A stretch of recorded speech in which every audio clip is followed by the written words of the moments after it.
말씀이 정확한지는 좀 이따 끝나고 우리 김종환 성가사님께 다시 한번 확인을 해보도록 하겠습니다. 그래도 또 이렇게 9주년을 맞이하여서 또 함께 은혜를 나눌 수 있다는 거 정말 진정 감사하지 않나 싶습니다. 정말 베이트라카라는 이 단어처럼 우리가 주 예수를 믿음을 통해서 더 강건해지고 더 강력해지고 10주년을 기대할 수 있는 우리 귀한 성도들이 되기를 부탁을 드립니다. 자, 인사는 다 했으니까 오늘은 마가복음 4장 이하의 말씀을 가지고 우리가 하나님 나라의 비밀이라는 말씀을 가지고 함께 말씀을 좀 나눠보려고 합니다. 오늘은 특별히 더 중요한 날입니다. 아름다운 본교회가 고려동에 세워진 지 2012년 9월 22일 설립 예배를 통하여 시작되었고 9년이 되는 오늘 기념 예배를 하나님 앞에 드리게 하심을 진짜 감사를 드립니다. 오늘 이 자리에 있는 우리 모든 성도들에게도 주님께서 9년 동안 지켜주셨고 뒤돌아보면 은혜 아닌 것이 없었다라고 말씀하는 것처럼 정말 주님의 그 동행하심과 인도하심이 동일하게 우리 모든 성도들에게도 함께하기를 원합니다. 자, 마가복음 4장은요 참 좋은 말씀입니다. 우리가 이미 마태복음 13장의 비유장이라는 말씀을 통해서 4가지 밭에 대해서 오늘 총 3번째 올해 들어 이야기를 합니다. 왜냐하면 여러분이 추석 가정예배 순서지에도 동일하게 마가복음 4장의 이야기가 적혀 있었을 겁니다. 오늘 3번째로 또 이야기를 듣습니다. 그만큼 중요한 말씀이기도 하고요. 오늘 말씀은 솔직히 제가 목회를 하거나 상담을 하거나 함께 나눌 때 가장 많이 느끼는 내용, 그리고 이것이 진짜 문자대로 사실이라는 사실을 우리가 이 말씀을 통해서 보게 됩니다.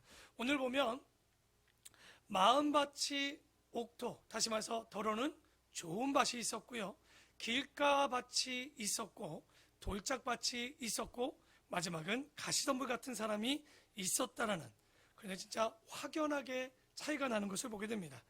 어떻게 놀라운 건 이렇게 똑같이 이야기를 하고 들려주는데도 불구하고 4가지 밭이 있을 수 있을까?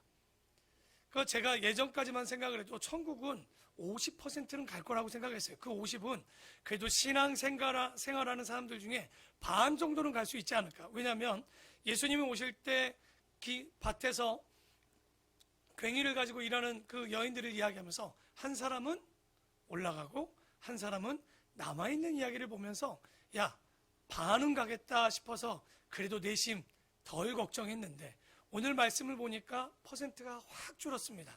몇 프로죠? 25%. 꼭 이게 천국 가는 숫자가 25%라는 얘기가 아니라 그만큼 이 자리에 예배는 드리고 있지만 우리 마음밭에 진짜 더러는 좋은 밭이 되는 것은 그렇게 쉽지 않은 이야기인가 보다라는 생각이 듭니다. 제가 에스라 성경 강좌뿐만 아니라 설교를 해서 보면 어떤 사람들은 전혀 듣지 않는 것 같은데 참 그 말씀을 듣는 분도 있고요. 어떤 사람은 듣는 척하고 있지만 실제 그 마음밭이 돌짝밭 같아서 말씀을 받아들이지 못해 그 태양에 타거나 혹은 자라지 못해 열매를 맺지 못하는 그런 사람들을 보게 됩니다. 저 나름대로 저는 항상 얘기합니다. 이건 겸손이 아니라 진짜 똑똑하지는 않습니다. 우리 김정환 선교사님 이렇게 보면 히브리어도 잘하십니다. 끝나고 나면 좀 하나씩 배우셔도, 더 놀라운 건 틀려도 잘 모릅니다, 우리는. 그래서 우리 선교사님한테 하나씩 배우지만 여러분 언어도 하나 두 개 하기가 어렵지 않습니까?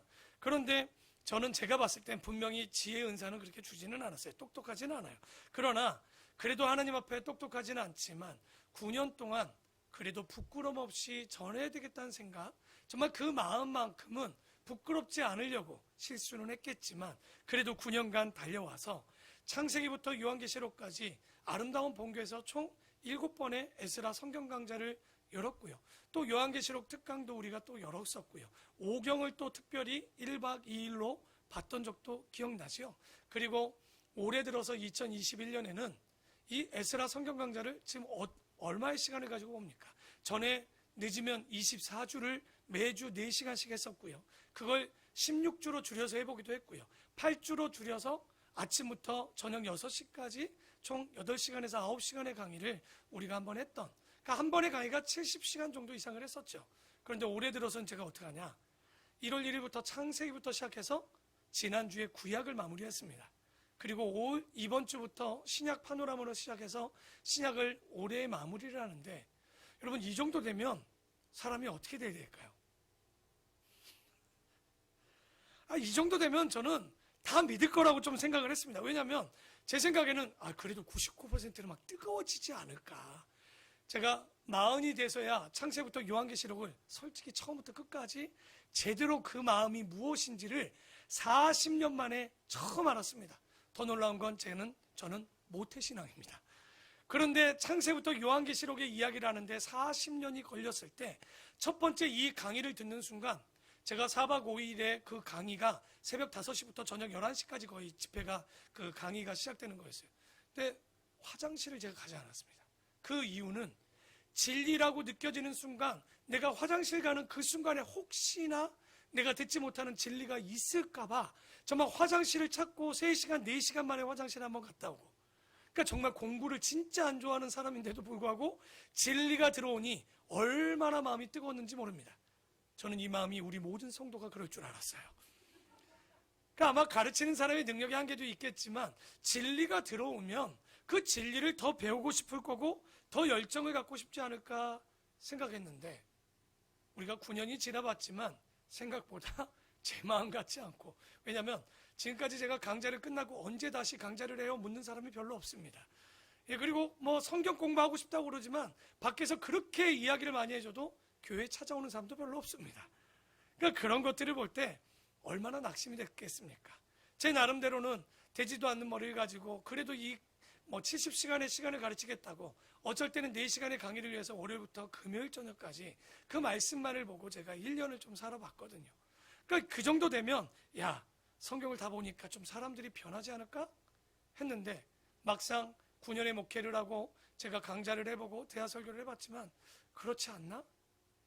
어느 순간에는 마음에 조금은 공허함이 찾아오기도 했었죠. 그런데 오늘 저에게 힘을 주는 메시지가 오늘 마가복음 4장, 누가복음, 또 우리 8장, 마태복음 13장의 이야기이지 않나 싶습니다. 1절을 한번 보면요, 예수께서 다시 바닷가에서 가르치시니 큰 무리가 모여들거늘 예수께서 바다에 떠 있는 배에 올라 앉으시고 온 무리는 바닷가 육지에 있더라. 정말 획기적이죠. 왜냐하면 예수님 때는 마이크가 없었습니다. 그리고 음량 증폭 장치도 없었어요. 근데 예수님이 모일 때 여러분 기억나시죠? 오병이어의 역사 때 대략 몇 명이 모였습니까? 남자만 5천 명인 거예요. 그게 남자라고 얘기하는 5천이지 남녀를 다 섞고 노인들을 섞은 양이 아니었다면 어떻게 보면 갈릴리 호숫가의 그 언덕 위에 사람들의 수는 엄청났을 거예요. 여러분, 마이크 없이 5천 명을 설교한다 될까요? 지금 여기에 5, 60명 정도 있다고 해도 마이크가 없으면 굉장히 어려울 거예요. 근데 예수님이 참 획기적이죠. 어디에 서서 계셨던가요? 1절에 보니까 바닷가에서 가르치는데 배 위에 올라 본인은 앉으시고, 성도들은 그 갈릴리 호숫가의 언덕 위에 앉아 있었단 말이에요. 이게 왜 놀라운 과학적인 사건이냐면, 여러분, 태양이 비치면 낮에는 어디가 먼저 뜨거워지냐면 바다가, 물이 더 뜨거워집니다. 그래서 해풍이 낮에 불어서 육지 쪽으로 불게 되고, 저녁에 여러분 골바람이라는 건 밤에 육지에서 바다로 부르는 거예요. 그게 쉽게 뜨거워지고 쉽게 차가워지기 때문에 그러는데, 예수님이 지금 어떻게 앉아 있습니까?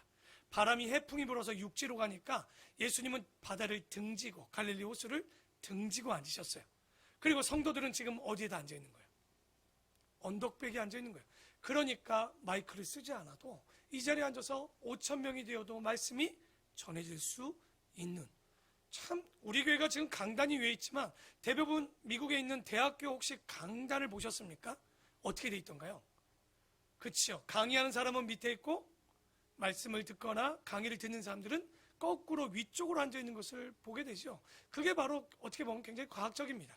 소리가 올라가는 그 방향으로 지어진 건데 예수님이 그 무리들을 놓으시고 그렇게 앉아서 지금 설교하시는 거예요. 그런데 그 내용이 뭐였냐면, 이에 예수께서 여러 가지로 비유로 가르치시니 그 가르치시는 중에 그들에게 이르시되, 들으라. 오늘 우리가 기억해야 됩니다. 4장에 들으라 라는 동사가 굉장히 많이 나옵니다. 하나님의 비밀을 이야기하면서도 들으라는 이야기, 들을 귀 있는 자들은 복이 있다라고 또 예수님도 얘기하죠. 들으라. 씨를 뿌리는 자가 뿌리로 나가서 뿌릴새, 더러는 길가에 떨어짐에 새들이 와서 먹어버렸다고 합니다. 왜 길가에 떨어지면 다 먹을까요? 간단합니다. 여러분, 둘레길이나 여러분 산책길을 보시면 산책길 반대 사람들이 다니지 않는 길과 다니는 길은 땅 바닥이 다릅니다. 꼭 콘크리트를 해놓은 것처럼 딱딱해요. 씨가 들어갈 구멍이 없습니다. 그러니 떨어지자마자 누가 와서 지금 먹는다? 새들이 와서 먹는다. 제가 별로 소개하지 않을 겁니다. 뒤에 이미 다 해석되어 있습니다. 5절에 또 하나의 땅이 나옵니다. 더러는 흙이 얕은 돌밭에 떨어짐에 흙이 깊지 아니하므로 곧 싹이 나오나 해가 돋은 후에 타서 뿌리가 없어져요. 이것도 금방 사라집니다. 또 더러는 가시떨기에 떨어짐에 가시가 자라 기운을 막음으로 뭐하지 못했다고 또 여기 나오죠.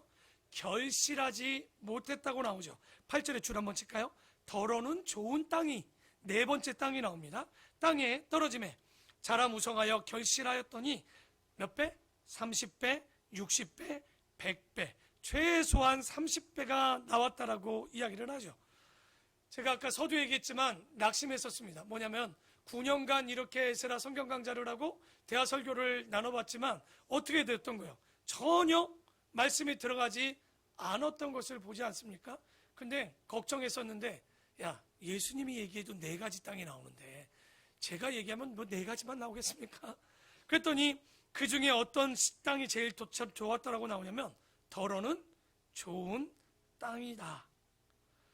그래서 용기를 잃었지만 다시 한번 이 말씀을 보면서, 야, 이 밭이, 이 안에도 4가지 밭이 있구나. 하나는 길가, 하나는 돌짝, 하나는 가시덤불, 하나는 바로 여기에 나오는 옥토 같은 좋은 밭이 있는데, 근데 9절은 다 같이 한번 읽어보겠습니다. 9절입니다. 시작.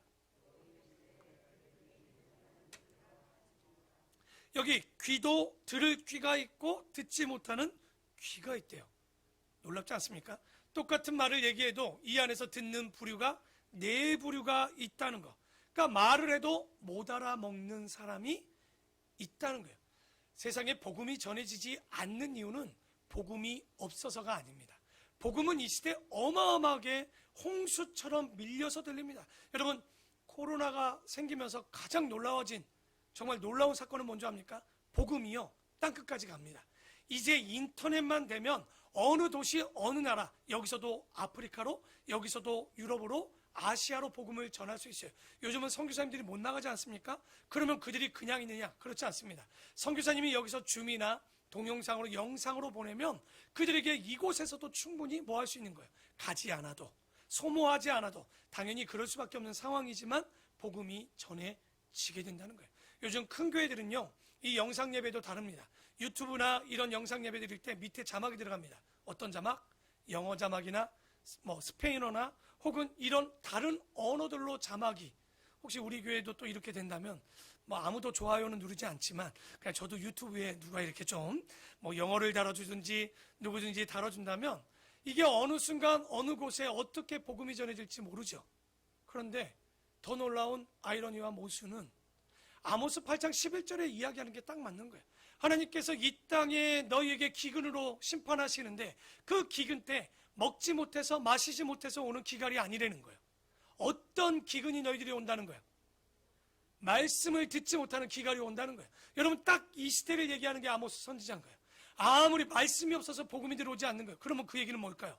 말씀은 말테 들을 귀가 없다는 얘기는 홍수가 나면 물은 많지만 뭐가 없는 거예요.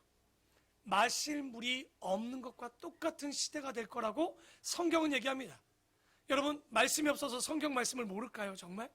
성경을 배우지 못해서 그럴까요? 여러분은 어느 곳, 어느 장소, 어떤 시간만 내면요, 말씀이나 성경 공부는 어떤 방법이라도 다 할 수 있는데 문제는 뭐가 없다? 들을 귀가 없다라고 얘기하는 거예요.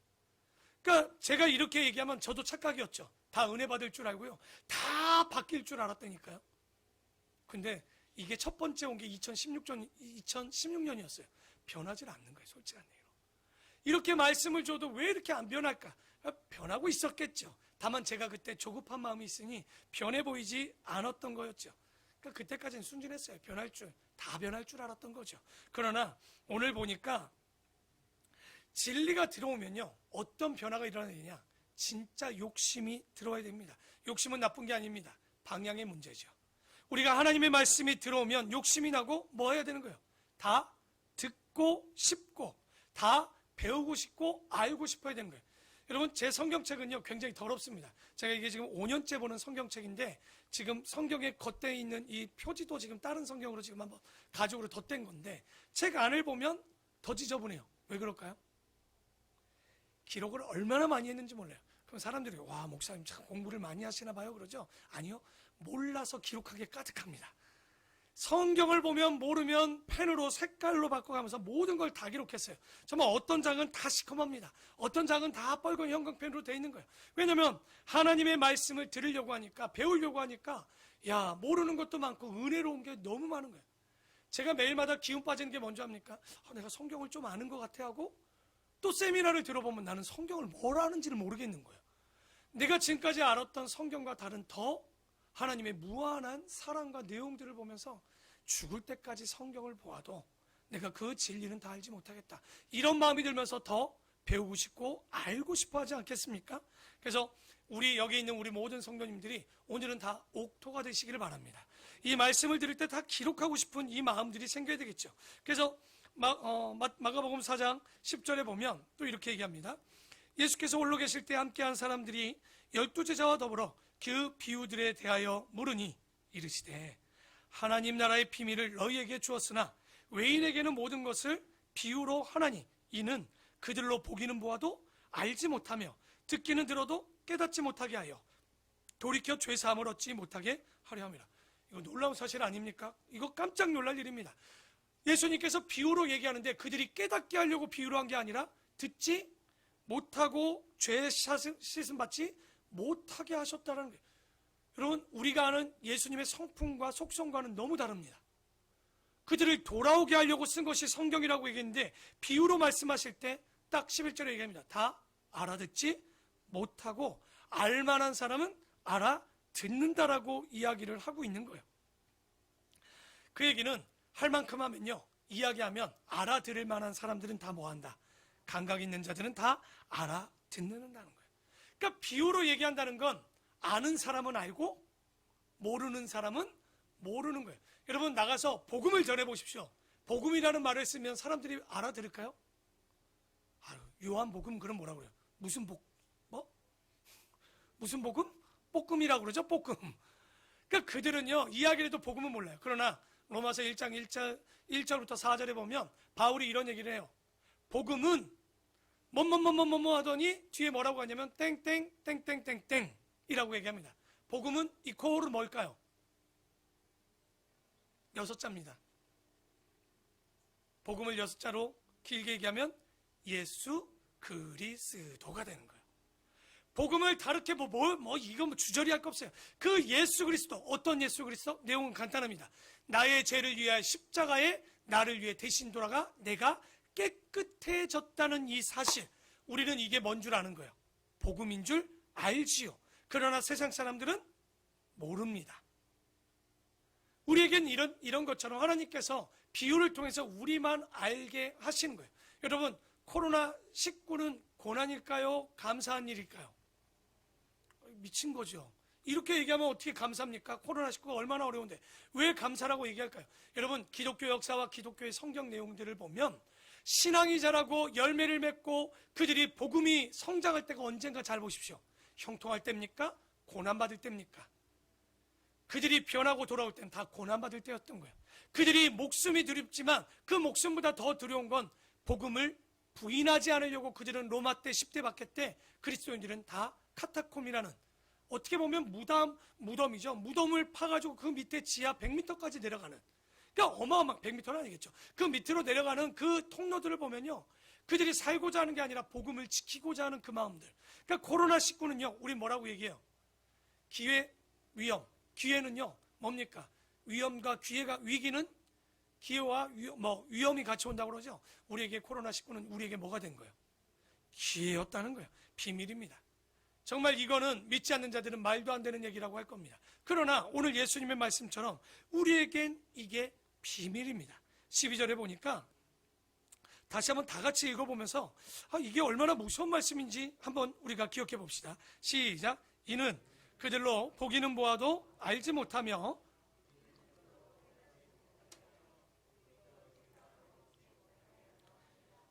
그러니까 얼마나 무섭습니까? 진짜 겸손하고 진실과 진리를 알고자 하는 그런 좋은 밭에 있는 심성이 있는 자에게만 이것이 들리는 거고요. 그러지 않는 자들에게는 뭐 하는 거예요? 들리지 않게 되는 거예요. 예수님이 얘기합니다. 들을 귀 있는 자는 복이 있다라고 얘기합니다.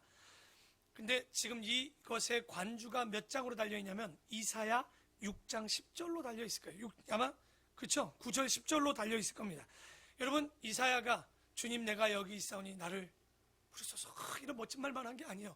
그가 받은 사명을 한번 볼까요? 뭔지? 이 백성의 마음을 둔하게 하며 그들의 귀가 막히고 그들의 눈이 감기게 하라. 염려하건대, 주님이 말합니다. 그들의 눈이 눈으로 보고 귀로 듣고 마음으로 깨닫고 다시 돌아와 고침을 받을까 하노라. 세상에 이사야 선지자의 사명이 뭔지 압니까? 저 악한 이스라엘 백성들이 뭐하지 못하도록 그 말씀을 보지도 듣지도 깨닫지도 아니, 하나님이 이런 분이십니까? 근데 왜 그랬을까요? 이미 이건 예언도 돼 있고요. 어차피 그들은 전에도 뭐하지 않을 거라는 걸 얘기하신 거예요. 돌아오지 않을 걸 알고 계셨어요. 여러분, 모세가 출애굽 2세대에게 기록한 마지막 고별소에 보면 신명기 29장 4절에 보면 이런 얘기를 합니다. 모세가 그 하나님의 말씀을 대언하는데 깨닫는 마음과 보는 눈과 듣는 귀는 오늘 여호와께서 이스라엘 백성 너희들에게 주지 아니하였느니라라고 말씀합니다.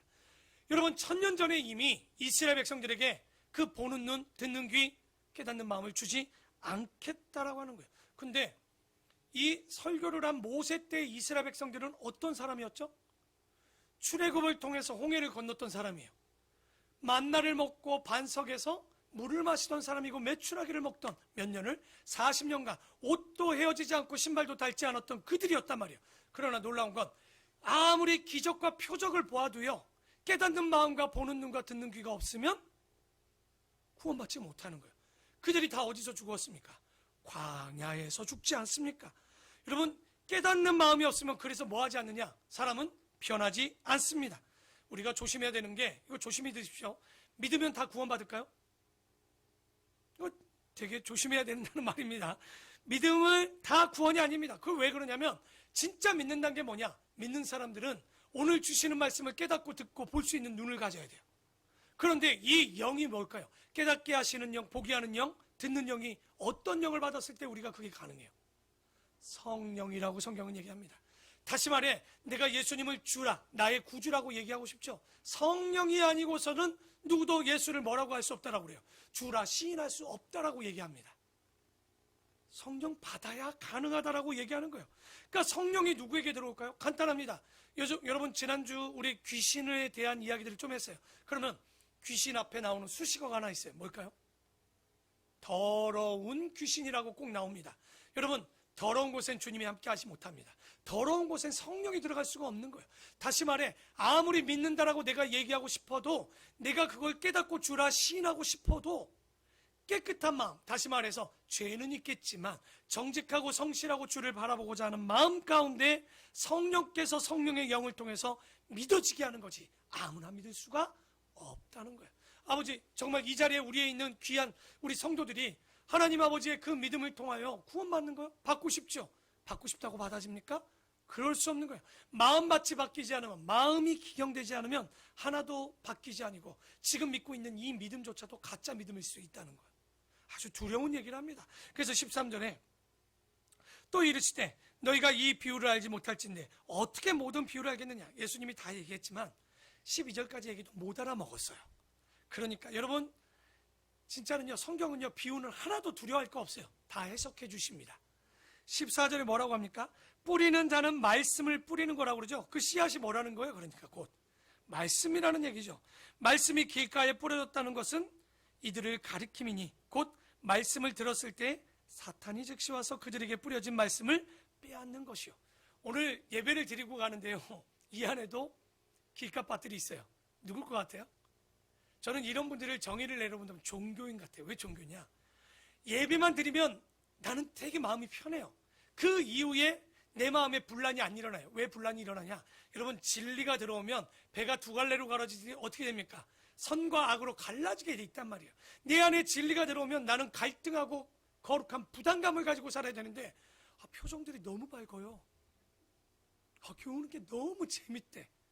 여러분 진짜 말씀을 받으면 교회 오는 게 그렇게만 재밌던가요? 그렇지 않던데. 왜냐하면 예전에 저한테 그러더라고요. 목사님 진짜 이 사람을 언제까지 사랑해야 되냐고 나한테 막 따져요. 그럼 제가 딱 한마디만 하죠. 끝까지. 막 기겁을 하죠. 왜냐하면 지금까지 이 정도 했으면 되는 것 아닙니까? 70번에 7번 정도 내가 용서하면 되는 것 아닙니까? 라고 하지만 주님은 뭐라 그래요? 끝까지 용서하라는 거예요. 끝까지.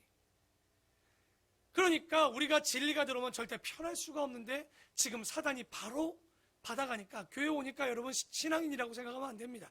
이 안에도 제자가 있고 무리가 있고 종교인이 있고 신앙인이 있어요. 그러니까 이게 진짜 구분되어지겠죠. 또 15절에 16절이죠.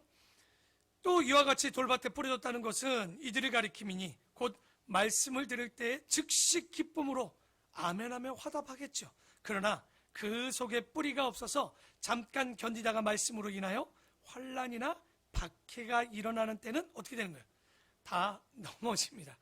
그러니까 신앙생활 하면서 가장 많은 부류가 이 돌짝밭입니다. 제가 그래서 교회 와서 막 처음부터 막 변하면 두려워요. 아멘, 목사님 말씀 너무 좋아요. 그런 분들이 꼭 교회를 일찍 떠납니다. 그러니까 교회 와서 맹숭맹숭한 사람이 있어요. 은혜 받았는지 안 받았는지는 더디지만 어쩔 때 보면 그런 사람들이 오래 가고요. 앞에서 아멘 아멘, 문 밖으로 나갈 땐 노멘 노멘 이런 분들이 있죠. 그러니까 받을 때는 막 뜨거운 척하고 있지만 결론적으로 뭐가 오면 딱 뿌리가 말라버립니까? 환난이나 박해. 아멘 했는데 나가면서 저 사람 때문에 내가 교회를 보다 시험 들은 사람들 있죠. 우리가 이 교회 안에도 보면 그래서 이 코로나는요 진짜 교인과 진짜 아닌 성도들을 구분해주고 있어요. 아마도요 내년쯤 되면 교회들이 제 생각에는 3분의 1 정도는 다 줍니다. 대형 교회는 더 줄 겁니다. 그러니까 작은 교회는 왜냐면 그래도 관계 중심으로 되어 있지만 대형 교회는 어차피 말씀만 듣고 왔는데 안 가도 돼. 그러니까 우리는 서로 얼굴 다 알잖아. 안 오면 벌써 다 왜 안 오는지 말을 안 할 뿐이지 기도하고 있지 않습니까? 그래서 작은 교회는 문제가 없겠지만 이게 보면 진짜와 가짜로 왜 환난과 어려움이 오면요 절대 가짜들은 남지 못합니다. 왜? 뿌리가 깊지 못하기 때문에. 그래서 여러분이 모태신앙들을 무시해도요 이 모태하는 모태신앙들은 쉽게 배반하지 않습니다. 그러나 뜨겁지도 않습니다. 그래서 우리 안에 정말 열정을 좀 가져서 뜨거울 수 있도록 정말 그 하나님의 성령을 좀 구해야 될 필요성이 있죠. 그 18절에 보면 또 어떤 이는 가시떨기에 뿌려진 자니 이들은 말씀을 듣기는 하되 세상의 염려와 재물과 유혹과 기타 욕심이 들어와 말씀을 막아 뭐하지 못하는 사람이에요. 이 사람은. 그러니까 교회를 오래 다녔는데 열매 없는 교회, 열매 없는 성도들을 얘기합니다. 그러니까 돌이나 가시나무는요 도무지 말씀이 뭐하지 못하기 때문에 나오는 말이냐? 자라지를 못하는 거예요. 진짜 징그러운 건 진짜 10년, 20년이 돼도 하나도 안 바뀌는 사람이 있어요. 이게 더딘 건가? 하나님의 때가 있다고 그래서 내가 정말 크로노스라는 걸 기다려보는데도 어쩔 땐 20년, 30년, 40년 가도 어떻게 사람이 저렇게 불변할 수 있을까? 대단한 사람들이 있습니다. 그러니까 진짜 그런 사람들의 특징이 뭐예요? 은혜 받을까 겁이 나, 자기가. 왜? 은혜 받으면 교회 많이 가잖아. 은혜 받으면 내가 혹시나 봉사 더 많이 할까봐 막 두려워 죽겠나 봐. 어떻게든 은혜 안 받으려고 그렇게 열심히 한 사람들이 있는 거죠. 근데 그런 사람들의 특징이 뭐야? 잘하고는 싶어요. 근데 시간은 투자하고 싶진 않아요. 근데 교회가 성장하는 건 좋은데 재정적인 건 난 별로 하고 싶지 않아. 그러니까 그런 거 있죠. 나 예배 드려야 되는데 근데 공부해야 되는데 나 교회 가야 되는데 오늘 또 사업장에 나가봐야 되는데. 그러니까 이들의 마음은요 뜨거운 듯해 보이지만 교회 나오는 듯해 보이지만 결국은 뭡니까? 염려와 유혹과 혹은 욕심이 들어와서 그 사람의 마음을 해치는 사람들이 있는 거예요. 왜냐하면 그것이 자라지 못하도록. 그러니까 우리 마음에요 돌 하나 박혀도 가시 덤불이 되어도 이렇게 자랄 수 없는 거예요. 그러니까 오늘 여러분이 말씀을 들으면서 나는 무슨 밭이 돼야 될까? 다 옥토밭 되고 싶죠. 가시덤불의 특징입니다. 다 옥토밭 되고 싶어요. 근데 그거 하고 싶지는 않아. 그러니까 어떤 학자가 징그러운 얘기를 해요. 이런 건 다 목회자가 걷어줘야 된대. 가시나 돌은 목회자. 그래서 제가 솔직한 얘기로 한 7, 8년은 우리 성도들이 시험 안 들게 하려고 어떻게든 노력하다가요 8년쯤 되면서 마음을 바꿨어요. 아무리 제가요 그 덤불을 끄집어내 봤거든요. 그랬더니 거기다 딱 돌멩이 하나를 갖다 심어 놓더라고요. 그러니까 돌멩이 끌어놨더니 이 사람이 해놨더니 또 저 사람이 이거 가시덤불 갖다 놓더라고요. 교회라는 곳이 그것은 절대 목회자가 그걸 걷어낼 수 없고 성경은 어떤 밭이 되라고 얘기하냐? 아무리 좋아도 기경하라는 이야기가 나오죠. 이 얘기는 내 밭은 내가 갈아야지만 목회자가 그것을 갈아줄 수가 없는 거예요. 오늘 여러분이 옥토가 되기를 원하십니까? 여러분의 스스로 성령의 말씀으로 말씀의 지팡이와 말씀의 삽으로 여러분의 마음을 완전히 뒤집어 놓으셔야 돼요. 본인이 듣고 잘못을 깨닫고 회개해야지. 제가 회개하란다고 회개합니까? 천국에 갖고 왔다고 회개합니까? 여러분 내일 주님이 오셔도 집에 가서 청소하실 거고 내일 주님이 와도 내일 가전제품 사려고 그럴걸요? 왜냐면 주님 곧 오신다는데 지금 뭐 두려운 사람 여기 있습니까? 곧 오신다고 해도 2000년 전에도 오신다고 그랬는데 안 왔으니까 얼마나 마음 편히 지금 예수 믿고 있습니까? 그러니까 믿고 싶은 마음과 그 옥토가 되는 건 다른 거예요. 그래서 어떤 사람이 옥토가 되겠습니까? 당연히 길가의 밭처럼. 길가 밭은요, 우리 공자 선생님이 참 좋은 얘기 했어요. 30입지 40 뭐라고 하죠? 40불. 이게 좋은 말 같죠? 되게 무서운 말이에요. 단단한 밭이 되어서 혹하지 않는 나이가 40입니다. 그래서 그런 얘기 하잖아요. 40 넘어서 예수 믿으면 그건 홍해가 갈라지는 것만큼 어려운 거예요. 그만큼 안 갈라져요. 그 이유가 뭐냐면 안 갈라지는 이유가 자기의 가치와 사상에 매입니다. 먹는 것도 그 루틴에 맞춰서 먹어야 돼요. 생각하는 것도 그거 벗어나는 거 못 견뎌요. 그러니까 그런 사람들이 예수를 믿겠습니까? 못 믿는 거죠. 그래서 길짝밭이 위험하다는 거예요. 그래서 그런 밭은 기경이 돼야 되고 돌 있는 것은 돌을 걷어내야 되는 거고, 알고 보면 돌도 지금 우리 밭에 마음밭에 가시덤불도 없는 염려와 욕심과 혹은 신앙의 뿌리가 없는지를 꼭 확인해 봐야 되는 거죠. 그래서 진짜 무서운 사람들은요, 저 새신자 중에 무서운 분들 몇 번 봐요. 이게 다른 거예요. 말을 하면요, 이렇게 흡수가 잘 될 수 있을까? 정말 전하면 그대로 사는 거예요. 말씀을 주면 그게 그건 줄 알고 살아가는 사람들이 간혹 있어요. 그렇죠? 진짜 말씀대로 살려고 하면 공예배 생활하십시오. 공예배 하는 거야. 정말 우리가 물질 생활 하는 거죠. 우리가 헌신 하려면 하는 거죠. 근데 보기 어렵습니다. 왜냐하면 염려와 유혹과 이 욕심이 들어오면 잘하지 못하고 결실하지 못한다라고 얘기해요.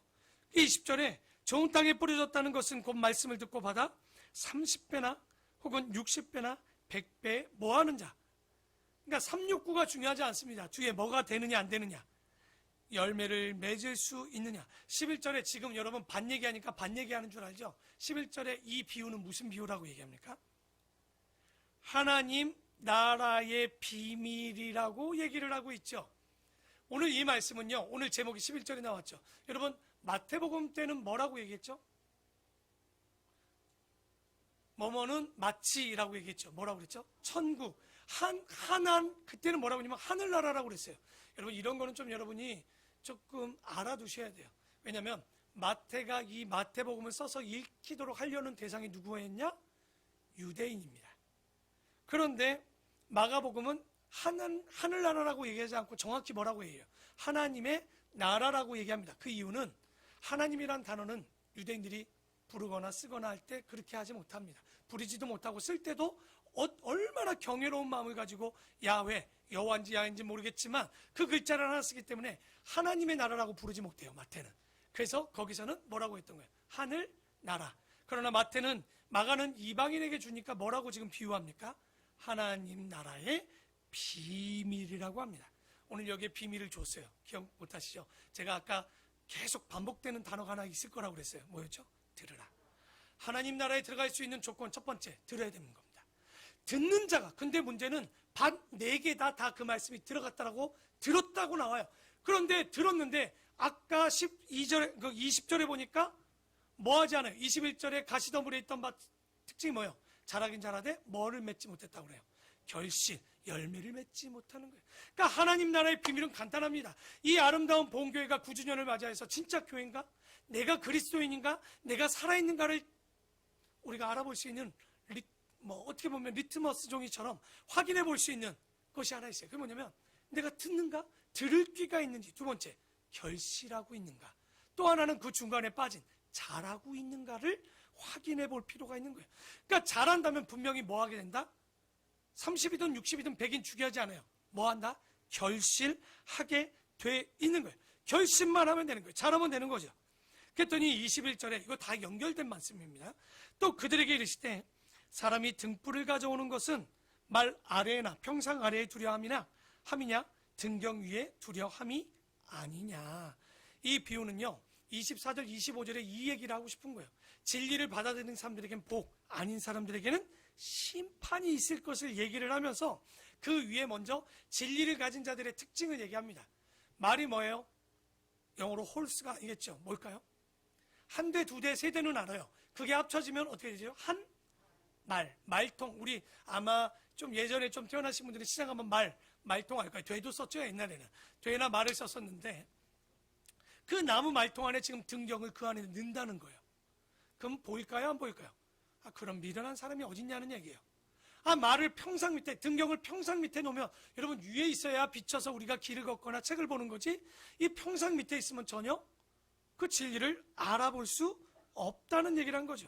이 얘기는 하나님께서 아름다운 본교회가요 항상 높은 곳에 있기를 바라는 거예요. 그러니까 우리가 높은 곳에 교만해지라는 얘기가 아니라 높은 곳에 비춰져서 이 동네를 밝히 비칠 수 있는 등경이 되라는 거예요. 우리 본교회 찾아올 때 굉장히 어려운 거 아시죠? 사람들이 주차장에 들어와서도 교회를 못 찾아 들어와요. 그러니까 그러니 이단도 못 찾아 들어와요. 신천지 써붙여놓은 건 그냥 남들 교회도 붙여놨길래 붙여놓고 싶었어. 와야지. 교회가 있는 줄 찾아와야지. 찾아올 것 아닙니까? 그런데 이제 그게 아니라 아름다운 본교회가 구로동에 랜드마크가 돼야 돼요. 야, 쌍용에 가면 오아시스 같은 교회가 하나 있더라. 그게 무슨 교회? 아름다운 본교회더라. 그러니까 오늘 이 말씀은 이 초태처럼 지역에 찬란하게 그냥 있으면 안 되겠죠. 전해야죠. 진리가 있으면 빛을 비춰야죠. 그러니까 22절에 이렇게 얘기합니다. 드러내려 하지 않고는 숨긴 것이 없고 나타내려 하지 않고는 감추인 것이 없다라고 합니다. 말도 안 되는 번역입니다. 뭔 말인지 알아들었습니까? 이거 간단하게 해줄게요. 아무리 숨겨도 다 드러나게 돼 있고 아무리 감추어도 다 나타나게 돼 있다는 거예요. 누가복음 8장에 정확히 이게 8장에 분명히 나와 있습니다. 그런 번역으로. 그래서 예수 안 믿는 척하지 말라는 거예요. 그러니까 여러분이 어느 곳을 가든지 딱 가면 예수쟁이로 보이셔야 돼요. 오늘도 혹시 그런 거 아니에요? 어디 가니? 그랬더니 저기 하고 오신 분 혹시 여기 있어요? 또 교회 간다는 말은 못해갖고 또 저기 간다고 하면 안 돼. 옛날에 제 본교회 목사님이 제가 28에 전도사가 됐는데 황전사 일로 와봐 그러더니 포마드 기름을 바르래요. 머리를 이렇게. 우리 목사님 원래 그러셨거든요. 거기다 뭘 시켰냐면 성경책은 꼭 여기다 끼고 다니고 상의 양복 입고 탈의 못하겠어요. 와이셔츠 반팔 안 됩니다. 여름이어도 꼭 상의를 입게 하셨어요.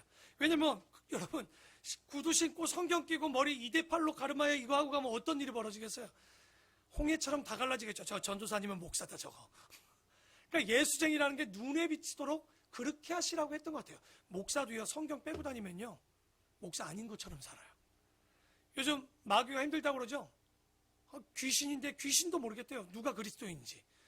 도대체 알아볼 수가 없대. 똑같이 먹고 똑같이 사니까 이거는 그들에게 어떻게 시험을 주려고 해도 시험 줄 것도 없지. 알아서 시험 드니까. 그러니까 그만큼 지금 보면 기독교인들이 분별되지 않는 거예요. 근데 문제는 진리가 들어오면 분명히 빛이 나 밝힐 수밖에 없다는 말이 오늘 22절의 말씀이라는 거죠. 그러니까 감춰진 것이 드러나지 않을 수 없는 거예요. 다 나타날 수밖에 없다는 거예요. 그러니까 원수들에게는 일시적으로는 잠시 감추겠지만 결론적으로는 예수님의 제자들이 진리를 전할 때 그 진리가 다 밝히 그들에게 전해지는데, 그러니 또 얘기하죠. 들을 귀 있는 자는 들으라. 그러니까 여러분 하나님 나라의 비밀, 그 천국에 들어가는 자들의 특징은 듣는 자들이에요. 일단은. 그러면서 또 이르시되 너희가 무엇을 듣는가 스스로 상가라. 너희의 헤아리는 그 헤아림으로 너희가 헤아림을 받을 것이고 더 받으리니 있는 자는 받을 것이요 없는 자는 그 있는 것까지도 빼앗기리라. 여러분 좀 이상하죠? 말씀이 매끄럽지 않지만 이 얘기는 간단하게 얘기하면 진리대로 사는 사람들에게는 지식과 복을 부어줄 것이고 진리대로 살지 못하는 사람들은 그 있는 것까지 빼앗겨 있는 자에게 준다. 제가 수요 설교 때 얘기했습니다. 하나님은 평등의 하나님이 아닙니다. 공산주의는요 잘못 알고 성경을 통해서 평등을 그들은 주장했지만 성경이 평등이라면 예수님께서 비유했던 달란트 비유가 틀려요. 한 달란트, 두 달란트, 다섯 달란트 주면 하나님은 평등의 하나님이 아니에요. 두 달란트, 차라리 두 달란트를 주는 게 맞죠. 근데 천국의 여러분 법칙을 보십시오. 그렇던가요? 그렇지 않아요. 공평하신 하나님은 그 사람의 그릇만큼 줍니다. 그러니까 그러다 보니 이게 굉장히 자본주의 사회 같아. 여러분 25절 보십시오. 있는 자는 받을 것이 없는 자는 그 있는 것까지. 빈익빈 부익부가 천국에 심할 수도 있어요. 열심히 사셔야 돼요. 당연히 그거 있다고 해서 뭐 심판이 더하거나 그런 건 아니죠. 우리가 당연히 있어 구원받으면 문제는 없지만 여러분 하늘나라에 우리가 멸류관 정도 받아야 되지 않습니까? 아 그래야지. 김권사 야 멸류관 야 다이아몬드 2개 나 3개야. 좀 이러면서 좀 자랑 좀 하고 올라가야 되는 거 아닙니까? 맨날 지푸라기야. 천국에 그냥 발꼬락 하나 건져가지고 나 그래도 들어왔다. 안심하고 사지 마시고 오늘 이런 것처럼 정말 공평하신 하나님의 그 은혜를 가지고 가진 자는 더 받습니다. 여러분 교회 안에서도 복받는 사람은 더 받아요. 이게 참 놀라운 거예요. 그러니까 어떻게 헌신하고 봉사해야 될지는 여러분이 진리를 깨달은 대로 가시면 됩니다. 26절은요. 또 이르시되 하나님의 나라는 또 비유합니다. 사람이 씨를 땅에 뿌린과 같으니 그가 밤낮 자고 깨고 하는 중에 씨가 나서 자라되 어떻게 그리 되는지 알지 못해요. 왜냐면 씨 뿌리고 다음날 가보십시오. 아무것도 없어요. 그 다음날 가보십시오. 아무것도 없어요. 그러니까 이게 지금 얘기가 뭐냐면 천국은 뿌려놨는데 안 자라는 것 같아. 그런데 땅이 스스로 열매를 맺되 처음에는 싹이요, 다음에는 이삭이요, 그 다음에는 이삭에 충실한 곡식이라. 그래서 열매가 익으면 곧 낫을 되나니 이는 추수 때가 이르렀음이라. 그래서 마지막 때는 안 자라는 것 같던 이 알곡이 뭐로 나타나는 거예요? 알곡과 쭉정이로 갈라지게 돼 있다는 거예요. 야 교회 야 부흥 되겠냐?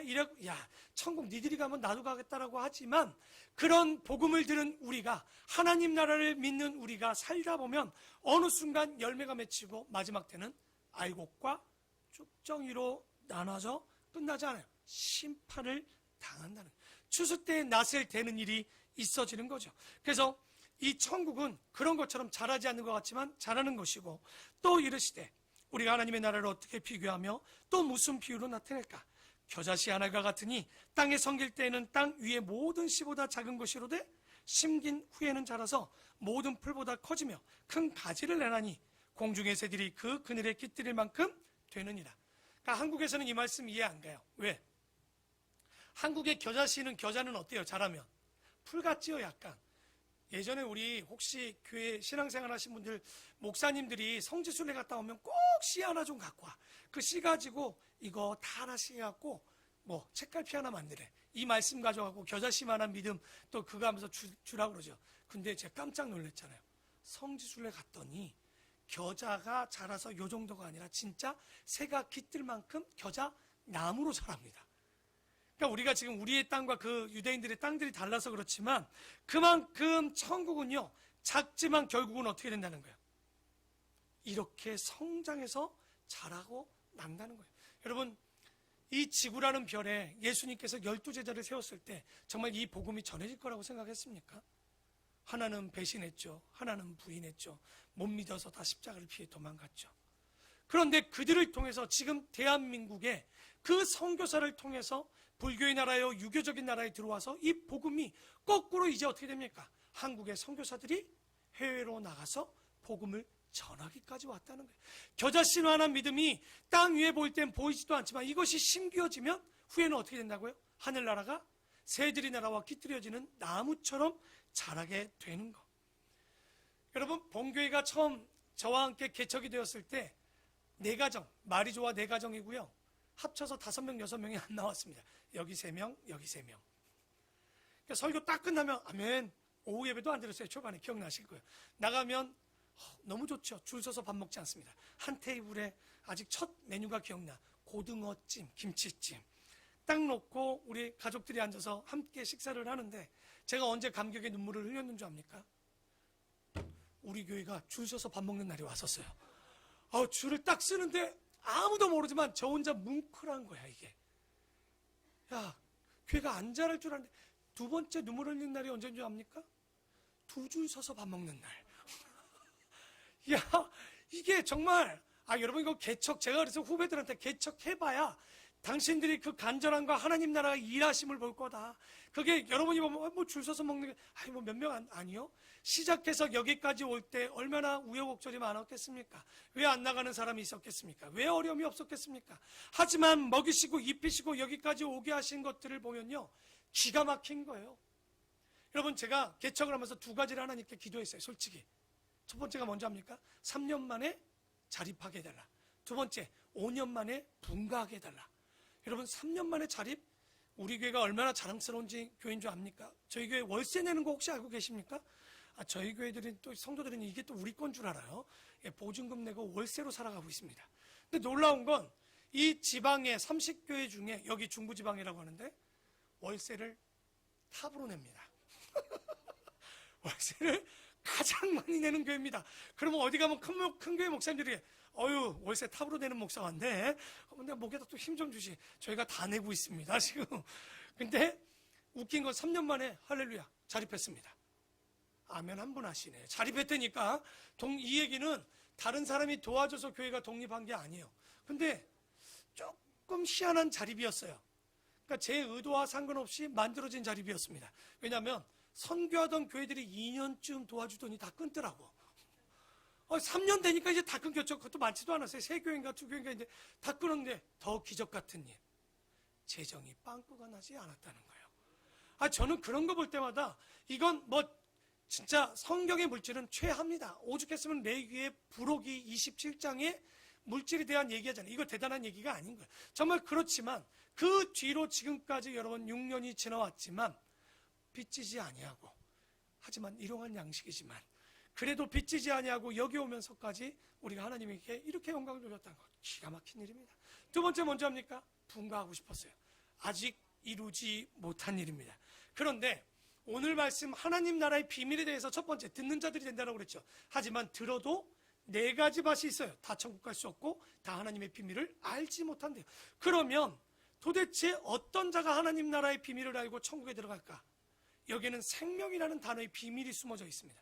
여러분, 금덩이를 가지고 저기 구로동 여기 거리공원에 어딘가에 묻어놔 보십시오. 한 10년 20년 뒤에 가면 묻어놓은데 알 수 있을까요? 바로 못 찾을 거예요. 아마 산속에 묻어놓으면 더 못 찾을 거예요. 그런데요, 그것을 찾을 수 있는 방법이 있어요. 왜 금덩이는 못 찾냐? 생명이 없습니다. 그러나 생명이 있는 곳에 심어지면 눈에 지금 보이지 아니하지만 뒤에 보면 어떻게 되는 거예요? 자랍니다. 두 번째, 열매를 맺게 돼 있는 거예요. 아름다운 본교회가 여러분 성장하거나 살아있다는 건 뭐겠습니까? 자라야 됩니다. 9년이 왔는데 그 자리에 멈춰 있다면 이것은 기도하셔야 돼요. 우리 아름다운 본교회가 지금 뭐하고 있습니까? 씨가 뿌려졌습니다. 9년 만에 자라지 않는 것, 더디는 것처럼 보이지만 자라고 있었다는 말이에요. 그런데 이제 해야 되는 게 뭘까요? 바로 생명이 생명을 낳는, 씨앗이 열매를 낳는 일이 있어야 되는 거예요. 그게 다시 말하면 복음은 복음으로 나아지고, 성도는 성도를 낳고, 교회는 교회를 낳고, 목회자는 목회자를 낳아야 되는 거예요. 그러니까 교회, 아름다운 본교회가 모이는, 우리끼리 좋고 재밌고 우리끼리 동아리처럼 살아가는 거, 하나님이 제일 원하지 않는 교회의 모습입니다. 진짜 교회는 우리 교회가 500명, 정말 500명 아니에요. 200명만, 150명만 돼도 돼요. 빨리 분가해서 정말 우리 교회 얼마나 대단한 교회인지 가르쳐 드릴까요? 우리 교회 최고로 좀 먼 분이 동탄입니다. 동탄 옆에 용인입니다. 용인 옆에 강일동을 가서, 강북을 가서, 수원을 가서, 부천을 가서, 안양은 가까운 동네입니다. 안양에서 오시는 분들은 이렇게 하시면 안 돼요. 그냥 넘어지면 코 닿을 때가 교회예요. 안양 정도는. 그러니까 우리 교회 보면 왜 이렇게 사방에, 알겠어요. 성남, 성남도 있네요. 저게. 성남이 갑자기 날 째려봤어. 자기네 얘기 안 한다고. 성남도 있죠. 아이고, 대구에서 오셨습니다. 대구에서 오신 분. 보면 은평구에서 오고 일산에 오고, 이 작은 교회 왜 이렇게 여러 곳에서 올까 생각했는데, 지역적으로도 신도림이 교통의 요충지입니다. 그런데 왜 요충지일까? 복음의 씨앗이 가장 널리 전할 수 있는, 저는 장소라고 보입니다. 정말 이제 우리 교회가 교회를 낳는 교회가 되어져야 이게 바로 생명 있는 교회입니다. 이곳에 말씀이 자랄 수 있는 건 말씀이 배워지고, 올해 저희 교회 내년에 10주년에는요 정말 우리 교회가 정말 좋은 교회입니다. 우리 실행위원회에서도 그런 얘기를 많이 해요. 우리 교회가 다른 시스템은 없는데 말씀의 시스템은 이제 자리를 잡아가는 거예요. 세 가족이 큐티를 하고, 큐티를 하면 목장을 가고, 목장에 나오면 각자의 그 말씀을 가지고 또 나눌 수 있는 반열이 생기고, 또 교회를 세울 수 있는, 거기다가 내년쯤에는 저희가 1:1 양육을 통해서 한 사람이 한 사람을 통해서 복음을 전해지는 것들을 훈련하며 10주년을 맞이하려고 그래요. 아마도 이 10주년이 되면요, 저는 굉장히 기대해요. 10주년 이후의 아름다운 본교회가 어떻게 뻗쳐나갈지 엄청나게 기대합니다. 분명히 하나님께서 생명 있는 이 교회, 생명 있는 목장, 생명 있는 여러분에게, 여러분이 보실 땐 더디 보일 수도 있습니다. 안 자라는 것처럼 보였겠지만 9년 동안 저희 교회는 코로나를 이기게 하시고, 또 이 어려운 가운데 말씀을 읽게 하시고, 목장을 하게 하시고, 여러분, 우리 교회인들 어디 가서 제가 자랑하는 게 하나 있어요. 우리 교회는 60대, 70대까지도 목장에 뭐로? 줌으로. 깜짝 놀래요. 지금 다른 교회에서 우리 집사님들이 그 줌이나 이런 영상으로 모임을 못한대요. 몇 세인데요? 60. 네, 그래서 우리 여기 박영자 권사님 69이에요. 보면 뭐 하고 계셔요? 줌에 들어가서 또 한 말 다 해 또 들어가가지고 얼마나 이쁜지. 여러분, 그러니까 제가 어디 나가서 우리 본교회 성도들을 자랑하는 거예요. 왜냐면 나이 먹은 게 아니라 젊은 거죠. 그러니까 충분히 그런 밭이 되어질 수 있도록 우리가 노력한다면 이렇게 살아있는 교회가 안 자란다는 게 이상한 것 아닙니까? 말씀으로 들어가는데 성장하지 않는다는 게 말이 될까요? 이게 교만이 아니라 그런 교회를 꿈꾸고 분가하는 교회를 꿈꿔야 되겠죠. 우리가 제대로 전하고 제대로 받는다면 복음은 전해져야 됩니다. 10년이 되면 교회가 개척되고 분가되고 더 많은 교회로 복음이 전파될 수 있어야 되겠죠. 왜? 그게 생명의 특징입니다. 그래서 하나님 나라의 비밀 33절에 보면 예수께서 이러한 많은 비유로 그들이 알아들을 수 있는 대로 말씀을 가르치시되 비유가 아니면 말씀하지 아니하시고 다만 혼자 계실 때 그 제자들에게 모든 것을 해석하시더라. 여기 이 말 때문에 이단이 나왔습니다. 34절 잘 보십시오. 예수님께서 뭐 아니면 말씀 안 하신다고 나와요. 여기. 그래서 비유풀이하는 목사들 많았죠. 예전에 또 하나 나와서 여자 목사 하나, 그리고 가장 숫자를 많이 갖고 있는 이단 하나 있죠. 그게 어딥니까? 신천지가 바로 비유풀이에요. 그러니까 너무 기가 막히지. 여기도 비유를 풀고. 여러분, 제가 아까 말씀드렸지만 비유는 다 풀어주셨어요. 뭘 또 비유를 풀이를 해요? 포도나무는 뭐다? 그거 비유할 거 없어요. 뒤에 보면 이스라엘이면 이스라엘이라고 얘기하고 그냥 포도나무면 포도나무라고 얘기해요. 그런데 포도나무만 나오면 뭐라고 그래? 비유풀이 한다고. 이스라엘이야. 여러분, 열처녀가 가진 기름은 뭐예요? 기름이면 성령이지. 성령이 없으니까 또 그 응답 못 받는다고. 그럼 말도 껍데기 같은 소리, 껍데기도 아닌 소리 하지 말라는 얘기입니다. 이 이야기는 예수님께서 비유로 얘기할 땐 비유로 이야기하시겠다는 거예요. 마태복음 13장을 무슨 장이라고 얘기하죠? 비유장이라고 얘기해요. 왜? 비유로 말씀하신 천국은 마치라고 되어 있는 말씀입니다. 오늘 마가복음 4장도 보니까 뭐로 다 되어 있습니까? 비유로 다 말씀하고 있는 거예요. 이럴 때만 내가 너희에게 비유로 말씀하신다고 하는 거예요. 그리고 35절에 보면 그날 저물 때 제자들에게 이르시되 우리가 저편으로 건너가자 하시니 그들이 모래를 떠나 예수를 배에 계신 그대로 모시고 가매 다른 배들도 함께 하더니 큰 광풍이 일어나며 물결이 배에 부딪혀 들어와 배에 가득하게 되었더라.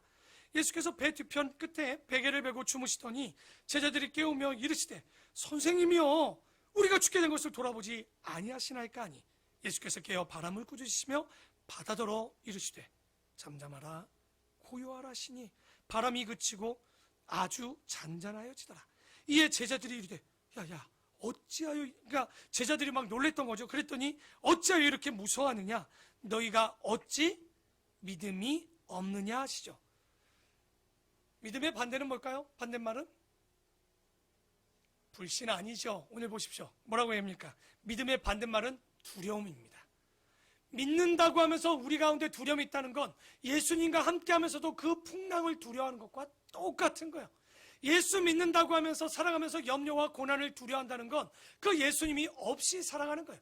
예수님이 내 안에 계신다는 건 그분의 의지와 그분의 소망과 그분의 뜻으로 살아내는 거예요. 여러분, 가정이 풍파가 와도 두려워하지 마십시오. 내 안에 누구만 있으면? 예수만 있으면 돼요. 교회 어려울 수 있어요. 제가 항상 얘기하잖아요. 교회 다 떠날 수도 있어요. 근데 두려워하지 않을 건 주님이 내 안에만 계시면 그건 다 과정입니다. 오늘 여러분의 가정이 좀 버겁습니까? 혹은 직장이 좀 버겁습니까? 혹은 살아내는 게 버겁습니까? 걱정하지 마십시오. 아멘? 다시 한번 걱정하지 마십시오. 왜냐하면 주님이 하시는 일을 기대해 보시라는 거예요. 저도 두렵습니다. 근데 오늘 말씀해 보면 주님이 얘기합니다. 너 어찌하여 이렇게 무서워하고 두려워하느냐? 너희가 어찌 뭐가 없다라고 딱 정의 내립니까? 믿음이 없느냐라고죠. 믿음과 두려움을 대조하면서 얘기하는 거예요. 불신이 아닙니다. 두려움담 그 단어 자체가 불신인 거예요. 예수를 못 믿기 때문에, 하나님을 못 믿기 때문에 이렇게 살아내는 거죠. 그러나 41절에 그들이 심히 두려워하여 서로 말하되 야, 그가 누구기에 바람과 바다도 순종하는가 하였더라. 지금 이 말하는 사람들이 누굽니까? 다시 말해, 예수님이 누군지 지금 모르고 있어요. 예수님께서 제자들을 3년 만에 가이사랴 필리포에서 졸업여행 때, 졸업여행 시험 문제가 뭐였어요? 너희는 나를 누구라 하느냐? 자, 기록하시고. 주관식이에요. 옆에 책 커내가지 말고. 했더니 또 딱 드는 인간이 하나 있었죠. 죄송합니다. 한 분이 계셨죠. 누굽니까? 베드로가 딱 얘기하죠. 마태복음 16장 16절에 주는 살아계신 하나님의 아들. 근데 그랬던 그가 그럼에도 불구하고 닭 울기 전 3번을 부인했어요. 제자들은 십자가의 두려움을 보고 다 도망갔습니다.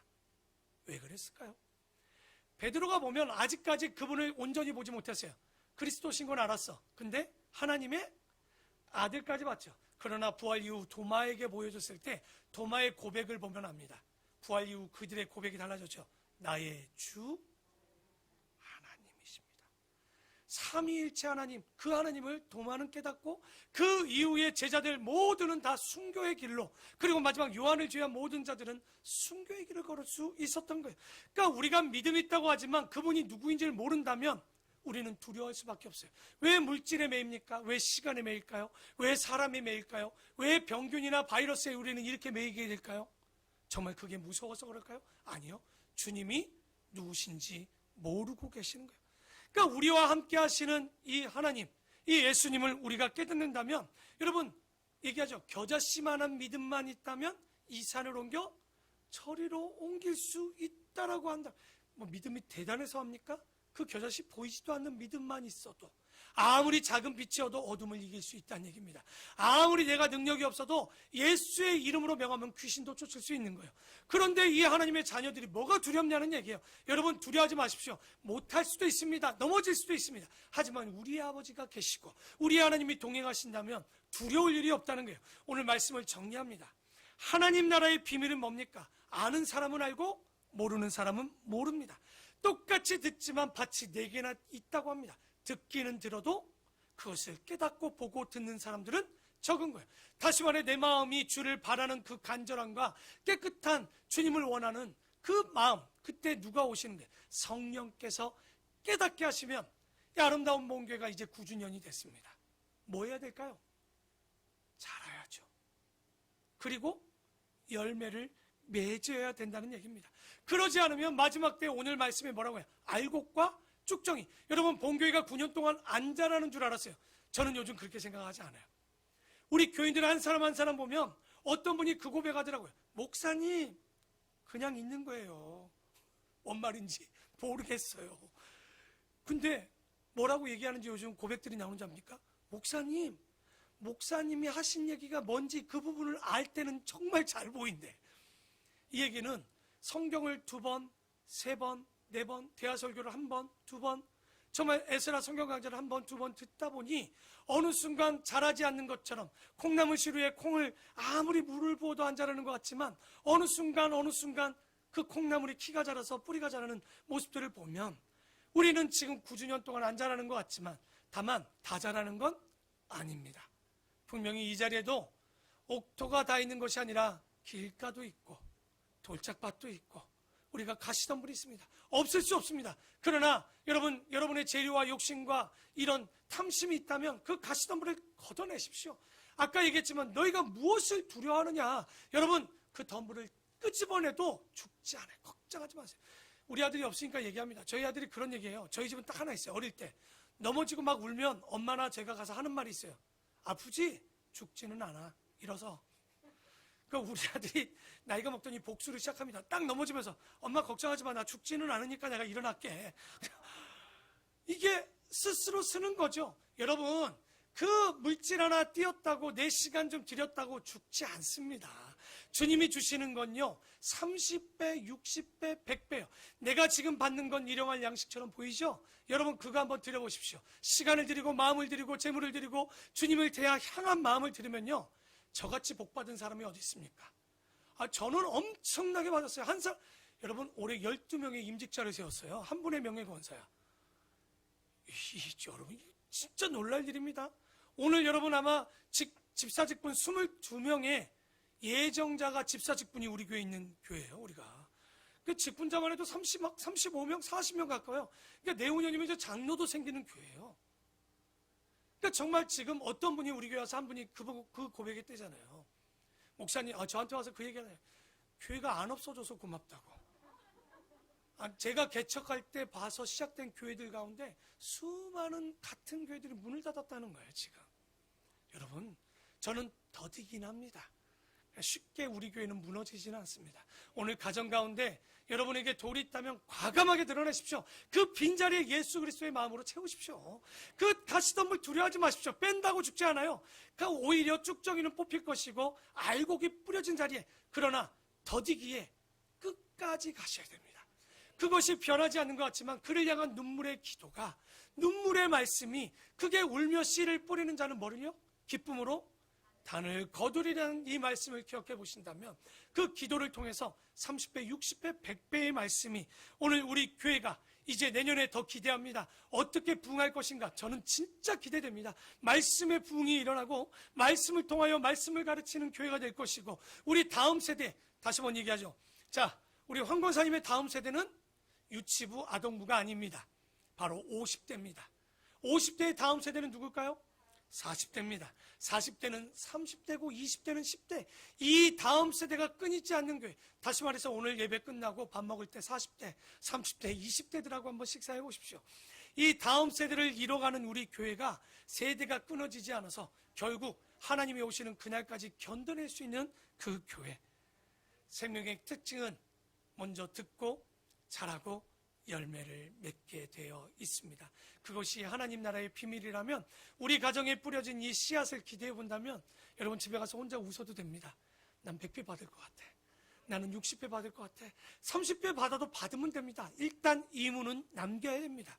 왜냐하면 없으면 그 있는 것조차도 빼앗겨 있는 자에게 빼앗기는 일이 벌어지지 않도록 오늘 이 자리에 있는 우리 모든 성도들이 기경하여서 옥토가 되고 뿌려져 100배, 60배, 30배의 복을 받는 아름답고 복된 우리 귀한 교회가 되기를 소망합니다. 기도하겠습니다.